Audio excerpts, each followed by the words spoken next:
सी student, मैंने यहाँ एक थ्योरम लिया है। ये आपके एनसीईआरटी के लाइंस एंड एंगल्स चैप्टर का थ्योरम नंबर 6.5। ये थ्योरम मैंने इसलिए लिया है ताकि इसके द्वारा मैं आपको सिखाऊं कि कैसे दो लाइन को पैरेलल प्रूफ किया जाता है। ठीक है, आओ पहले देखा जाए थ्योरम में क्या दिया है, और अगर इस क्वेश्चन को आप अच्छे से समझते हो तो बाकी क्वेश्चंस को भी खुद से प्रूफ कर लो। देखो होता क्या है ना, जब कोई कुछ पढ़ाता है या कोई कंटेंट जब हम पढ़ रहे होते हैं उसमें से थीम निकाला जाता है। क्या थीम निकाला जाता है कि इसमें हो क्या रहा है, इसमें मेन क्या है। अच्छा, पढ़ाते समय हो सकता है मैं बहुत सारी बातें बोलूं, उसमें ऐसा भी हो सकता है कि कुछ बातें इग्नोर करने लायक तो कुछ नहीं होगा, सबको सुनना है, लेकिन उसमें एक वैल्यू होती है। कुछ बातों की वैल्यू बहुत ज्यादा होती है और कुछ बातें सिर्फ सेंटेंस को कंप्लीट करने के लिए आती है। तो ये आपको केयर करना पड़ेगा कि इतना जो कुछ बोला जा रहा है इसमें सबसे ज्यादा इंपॉर्टेंट क्या है, ये कहना क्या चाह रहे हैं, इसमें से हमको निकालना क्या है। जब ये तुम सीख जाओगे करना तो फिर कहीं से कोई कंटेंट तुमको मिलेगा तो तुम बहुत इजीली उसका फायदा उठा पाओगे। तो आओ देखते हैं इसमें कैसे इसको सॉल्व किया जाए। देखो क्या दिया है, इफ अ ट्रांसवर्सल, एक ट्रांसवर्सल है, क्या कर रहा है वो, इंटरसेक्ट कर रहा है। किसको इंटरसेक्ट कर रहा है, टू लाइंस। नाउ सी, यहाँ टू लाइंस है कि पैरेलल लाइंस है, टू लाइंस है, पैरेलल यहाँ नहीं दिया है। तो देखो यहाँ कोई भी दो लाइन ले लो, एनी टू लाइंस, हम पैरेलल की तरह भी बना सकते हैं, उसमें कोई दिक्कत नहीं है। ठीक है, और एक हम ट्रांसवर्सल लेंगे। अच्छा, ये किसके अकॉर्डिंग हमने लिया है, क्या मैं खुद से ये फिगर बना रहा हूं, बना तो रहा हूं अपने ही फिगर, लेकिन इंस्ट्रक्शन कहां से मिल रहा है फिगर बनाने के लिए, फिगर बनाने के लिए इंस्ट्रक्शन कहां से मिल रहा है, क्वेश्चन से मिल रहा है। तो इसको थोड़ा ध्यान से देखना है। क्या कह रहा है, ट्रांसवर्सल, तो ट्रांसवर्सल ले लिया। फिर क्या कहा, टू लाइंस, तो दो लाइन ले लिया। क्या ये लाइन पैरेलल है, नहीं है। Such that a pair of interior angles on the same side. कैसे एंगल्स लेने हैं, अ पेयर माने एक पेयर लेना है। किस एंगल का पेयर लेना है, इंटीरियर एंगल का। और ये इंटीरियर एंगल है कहां, सेम साइड। किसके सेम साइड में, ट्रांसवर्सल के सेम साइड में। तो ट्रांसवर्सल का सेम साइड क्या होगा, या तो ट्रांसवर्सल का एक लेफ्ट साइड ले लो या तो राइट साइड ले लो। तो ट्रांसवर्सल का अगर एक साइड हम कंसीडर करते हैं तो इसमें दो इंटीरियर एंगल कौन से होंगे, सपोज कर लो ये एंगल 1 है और ये एंगल 2 है। ओके स्टूडेंट, तो ट्रांसवर्सल के एक ही तरफ हमने क्या किया, पेयर ऑफ कौन सा एंगल, इंटीरियर एंगल ले लिया।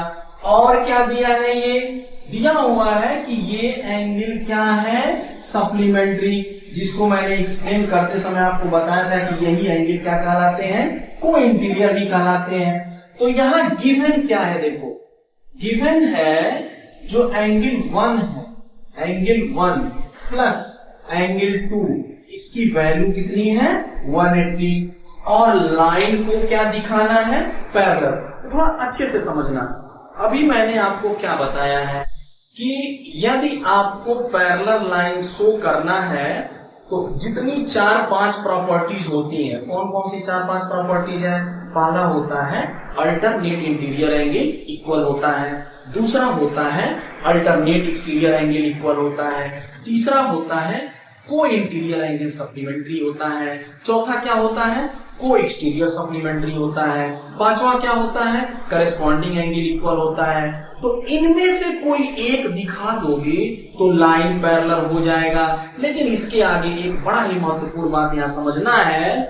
यहां देखो गिवन में को इंटीरियर एंगल दे दिया है, गिवन में क्वेश्चन में ऑलरेडी को इंटीरियर एंगल दे दिया है, तो अब तुम इसको नहीं दिखा पाओगे, ये वाला ऑप्शन खत्म हो गया। अब क्या क्या ऑप्शन आपके पास बचा, को इंटीरियर का ऑप्शन खत्म, तो क्या बचा है, को एक्सटीरियर का ऑप्शन बचा है, और क्या बचा है, अल्टरनेट वाला ऑप्शन बचा है, और क्या बचा है, करेस्पॉन्डिंग वाला बचा है। तो बचे हुए ऑप्शन में से कोई एक दिखाओगे तब जाके ये लाइन पैरेलल होगा।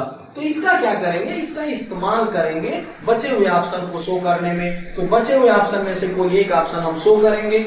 आओ देखा जाए ये कैसे प्रूफ होगा। ठीक है, इसका हम प्रूफ लिखेंगे, इसका प्रूफ लिखेंगे तो आप देख रहे हो 1 + 2 ये क्या है 180। क्यों ऐसा मैंने लिखा?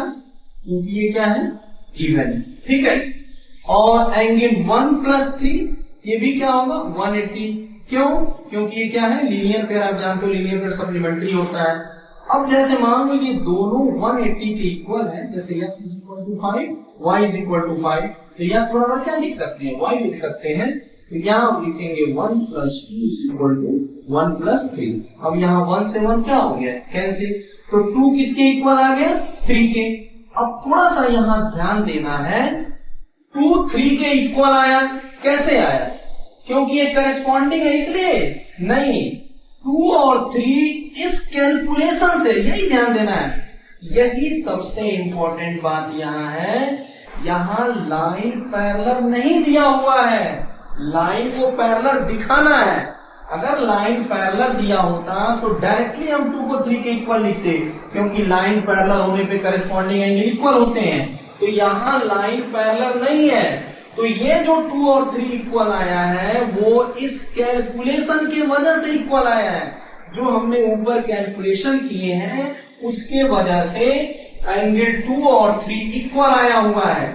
लेकिन अब इसका इस्तेमाल किस लिए करेंगे, तो हम लिखेंगे कि here angle 2 and angle 3 are corresponding angle, angle 2 and angle 3 are corresponding angle. अब देखो इसका इन दोनों लाइन के का मीनिंग निकालेंगे, ठीक है। जैसे क्या मैंने लाया 2 = 3 और 2 = 3 कौन सा एंगल है करस्पॉन्डिंग एंगल। तो इसका पूरा अर्थ ये निकलता है कि हमने करस्पॉन्डिंग एंगल को इक्वल दिखा दिया। तो जब करस्पॉन्डिंग एंगल इक्वल होगा तो दिस इंप्लाइज दैट लाइन क्या हो जाएंगे पैरेलल हो जाएंगे। एक बार जल्दी से फिर से सुन लेंगे, क्या दिया है ट्रांसवर्सल है, कितने लाइन है 2 लाइन है। कैसे लाइन है पैरेलल है कि नॉन पैरेलल, नॉन पैरेलल है। और क्या दिया हुआ है पेयर ऑफ इंटीरियर एंगल 1 और 2, ये क्या है सप्लीमेंट्री है। लाइन को क्या दिखाना है पैरेलल दिखाना है। तो पिछले वीडियो में मैंने आपको बताया कि लाइन कैसे पैरेलल दिखता है, अगर आप वो वीडियो नहीं देखे तो उसको देख लीजिए। तो लाइन को पैरेलल कैसे दिखाते हैं, तो लाइन जब 2 लाइन पैरेलल होते हैं तो आपको पता है कि अल्टरनेट इंटीरियर इक्वल होगा, अल्टरनेट एक्सटीरियर इक्वल होगा, कोई इंटीरियर सप्लीमेंट्री होगा, कोई इंटीरियर सप्लीमेंट्री होगा, करस्पॉन्डिंग एंगल इक्वल होगा। तो इन्हीं प्रॉपर्टी में से कोई एक प्रॉपर्टी दिखा दे तो लाइन पैरेलल हो जाएगा। अब इस क्वेश्चन में आप क्या देख रहे हो, ऑलरेडी कोई इंटीरियर सप्लीमेंट्री यहां दे दिया है। अब इसको हम नहीं दिखा पाएंगे तो क्या करेंगे, इसका इस्तेमाल करेंगे क्या दिखाने के लिए, बाकी बचे हुए प्रॉपर्टी में से कोई एक दिखाने के लिए। तो हमने यहाँ कौन सा एंगल इक्वल दिखाया है करस्पॉन्डिंग एंगल। अब जो है ना भ्रम में मत पड़ना, ये जो रूट या जो एंगल 2 = एंगल 3 आया हुआ है ये करस्पॉन्डिंग होने से नहीं इक्वल आया है। करस्पॉन्डिंग अल्टरनेट को इंटीरियर ये सिर्फ एंगल का नाम है, इनके बीच रिलेशन तब मिलता है जब लाइन पैरेलल होते हैं। तो ये इक्वल कैसे आया हुआ है, ये ऊपर वाले कैलकुलेशन से इक्वल आया है। उसके बाद हम कहते हैं कि हमने करस्पॉन्डिंग एंगल को इक्वल दिखा दिया, इसलिए हम लाइन को पैरेलल लिख सकते हैं।